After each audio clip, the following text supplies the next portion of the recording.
وہاں قیامت میں جا کر ہوتا ہے، یہاں تو کچھ نہیں ہوتا، یہی چیز غلط ہے۔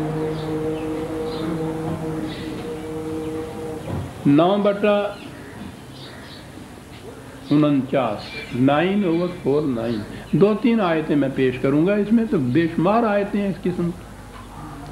وہ یہ آیتیں ہیں کہ تم جو کہہ رہے ہو نا کہ وہاں جائیں گے قیامت میں، پھر حساب کتاب ہوگا، وہاں پھر یہ کچھ ہوگا، اور اس کے اندر پھر شفاعت کا عقیدہ آ گیا کہ ٹھیک ہے وہاں پکڑے بھی گئے، عدالت میں بھی گئے، جہنم میں بھی گئے، وہ چھڑا لیں گے سب۔ لیکن یہ جو چیز ہے نا کہ صاحب وہ آئے گا دن، اس دن دیکھا جائے گا، قرآن کے تصور کی روح سے یہ چیز نہیں، وہ برحق ہے۔ آخرت پر ایمان ہے ہمارا، آخرت کا جہنم، آخرت کی جنت، جو بھی قرآن نے کہا ہے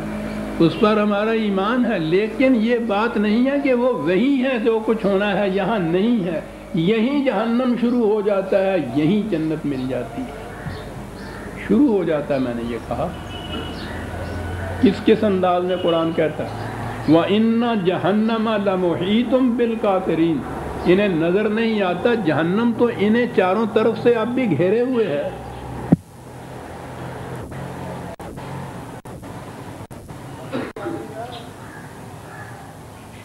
یہ تو اس وقت ہے محیط، تو اب ظاہر ہے کہ جو جہنم اس وقت انہیں گھیرے ہوئے ہے، اس گھیرے سے یہ نکل کے کائنات کی سرحدوں سے پار کہاں جا سکیں گے؟ وہ تو اس وقت بھی انہیں گھیرے ہوئے۔ دوسری جگہ ہے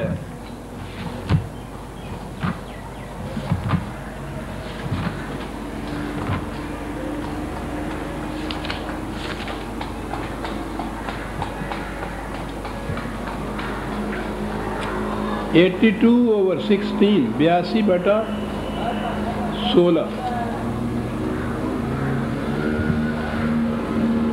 کہنے لگے یہ ٹھیک،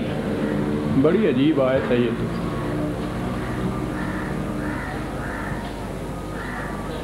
کہ انہیں جہنم تو نہیں نظر آ رہا، وَمَا هُمْ عَنْهَا بِغَائِبِينَ، جہنم کی نگاہوں سے یہ اس وقت بھی اوجھل نہیں ہے۔ جہنم تو محیط ہے نا ان سب کو، یہ اس کی نگاہوں سے اس وقت بھی اوجھل نہیں ہے، جہنم انہیں اس وقت بھی دیکھ رہا ہے۔ اب یہ اپنی آنکھیں بند کر لیں، اس پہ پردے ڈال لیں تو اور بات ہے، اس سے یہ غائبین نہیں، اس کی نگاہوں کے سامنے ہے یہ اس وقت بھی۔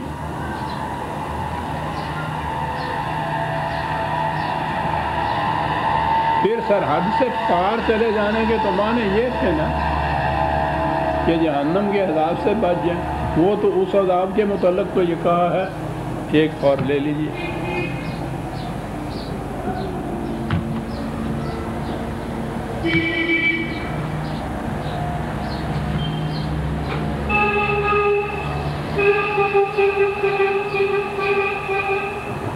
(5/37) 5/37 یریدون ان یخرجوا من النار وما هم بخارجین منها ولہم عذاب مقیم، اس جہنم کے عذاب سے یہ نکلنا چاہیں گے کسی طرح سے، یہ اس سے نکل نہیں سکیں گے، عذاب مقیم ہے، وہ مستقل طور پر رہنے والا عذاب ہے، وہ عذاب جو اس وقت محیط ہے انہیں، جو اس وقت بھی دیکھ رہا ہے، جس میں یہ داخل ہیں، جس سے یہ نکل نہیں سکتے، اس کے متعلق یہ تصور کرنا کہ صاحب ہم اگر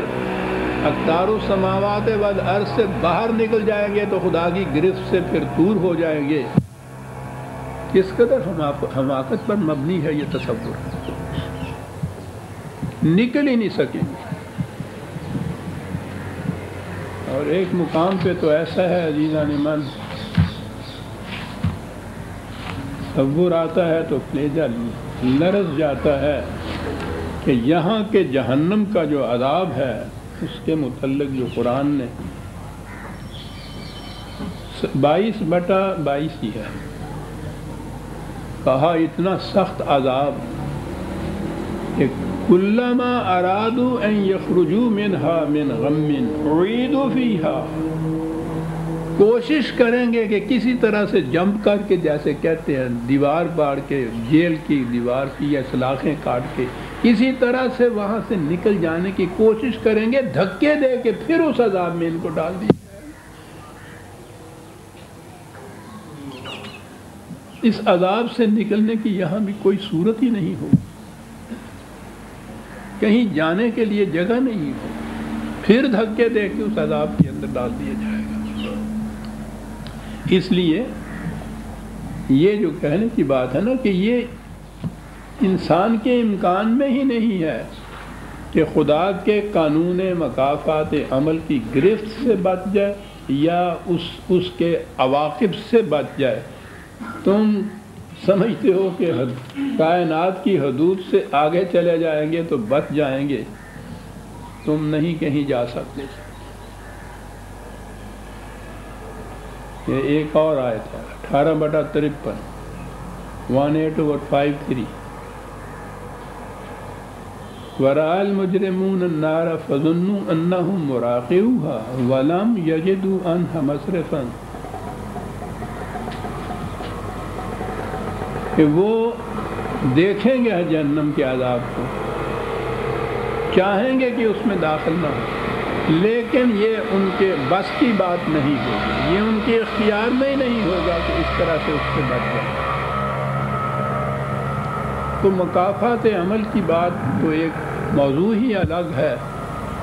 کہ اس کی روح سے قرآن نے جہنم کس کو کہا ہے۔ وہ تو جہنم ہے نار اللہ الموقدۃ التی تطلع علی الافئدہ، خدا کی بھڑکائی ہوئی آگ جو دلوں کو لپیٹ لیتی۔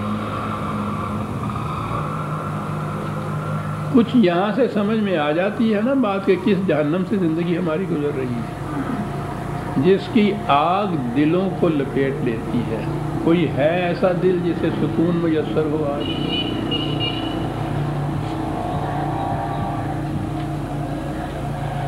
جنہیں ہم بظاہر بڑا خوشحال مرفع الحال نہایت سہولت کی زندگی بسر کرتے ہوئے دیکھتے ہیں، ان کے بھی دلوں کے اندر جھانک کے دیکھیے، ہم آپ سے بھی زیادہ شعلے بھڑکتے ہوئے نظر آئیں گے۔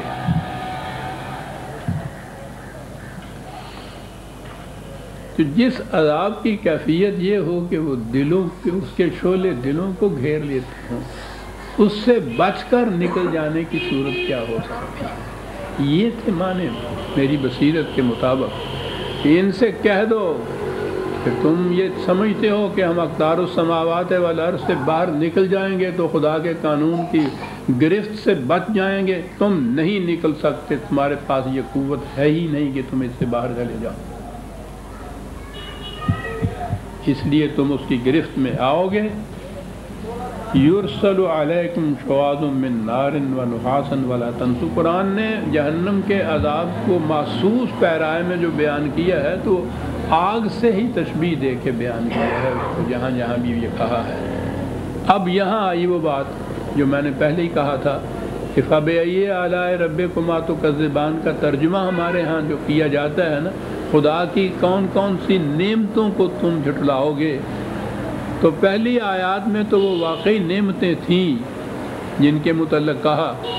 اور یہاں تو یہ کہا گیا ہے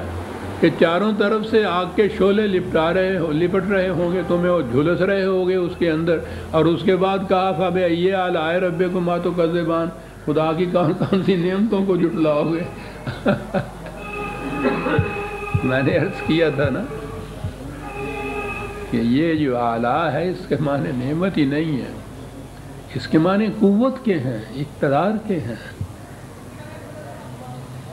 وہ قوت اور اقتدار اس کا جو سامان نشو و نما بھی دیتا ہے، اور وہی اقتدار اس کا ہے جو مجرمین کو اس طرح سے گرفت میں بھی اپنے لاتا ہے۔ اس سے آپ دیکھیے معنی واضح ہو گئے اس آیت کے، جہاں بھی یہ آئیں گے وہاں آپ دیکھ لیجئے کہ معنی کیا ہوتے ہیں۔ فَبِأَيِّ آلَاءِ رَبِّكُمَا تُكَذِّبَانِ، ورنہ بڑی مشکل پڑ جاتی تھی یہاں، یوں ہی یہ معنی کرتے تھے تو اس کے بعد یہ کہ خدا کی کون سی نعمتوں کو جھٹلاؤ گے، تو پھر اب یہ جہنم کے عذاب میں جھلس رہا ہے، چیخ رہا ہے، پکار رہا ہے اور اس کے بعد یہ کہتے ہیں کہ دیکھا خدا کی نعمت